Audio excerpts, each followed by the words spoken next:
tiny glimmers of hope on that nasty, early, and deadly flu outbreak. ABC's John Schriffen outside a hospital in Manhattan right now. John, good morning.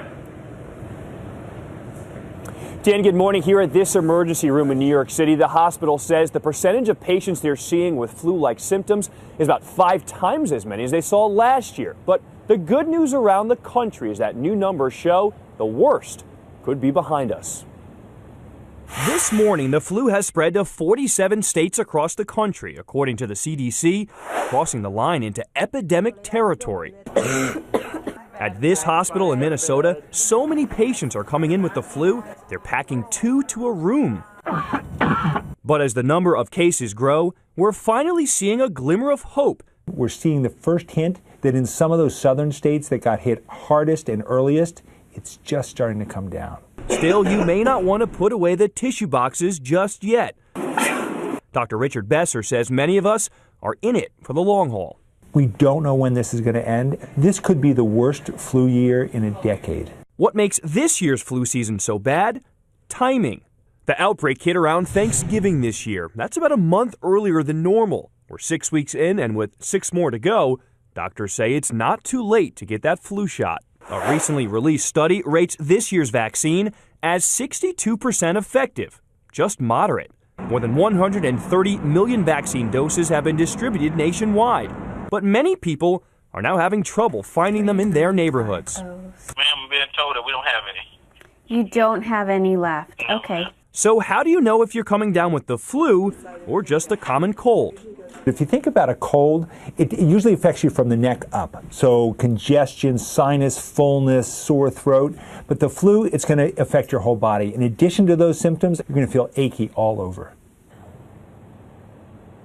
If you can't find the flu vaccine at your local pharmacy, head on over to flu.gov. There you can use their vaccine finder by punching in your zip code, and it will tell you where to go. Dan, Bianna? Some helpful tips that it's not too late to get your flu shot right now. And our senior medical contributor, Dr. Jennifer Ashton, is here. Tell us about some alternative treatments to help people suffering with the flu. Good morning, you guys. Good morning to you. Jen, you're a Western trained physician, but you do believe that these alternative medicines actually help. Yeah, and I do. And I think there's, in an ideal world, you integrate both the best of traditional medicine with the best of complementary medicine. To be clear, Bianna, this is not a substitute for traditional medicine. This is in addition to. And I think it can be very effective. So it looks like you've got like a sorcerer's workshop there. That's right. So walk us through what you've got here. This is turmeric? Right, turmeric. Now this is called, also known as Indian gold, and we're talking about the active ingredient curcumin. This is what gives curry, obviously, the yellow flavor. Has been studied and found to have really strong antiviral and antibacterial properties. I add this to my eggs, but you can add it to soup too. And for years we've been hearing about zinc and how effective zinc could be. Does it matter when you start taking it? Most people start taking zinc when they feel the common cold coming on. Much better for the cold than for the flu. You can take a little bit extra when you're feeling sick. It can shorten the duration of symptoms. You want to use caution, not use the nasal form, because that can affect your sense of smell. And what's this thing right here, a neti pot? You've never tried this? No. Okay, so we're Ron. Right. Yeah. So we're talking. Is this a personal failure?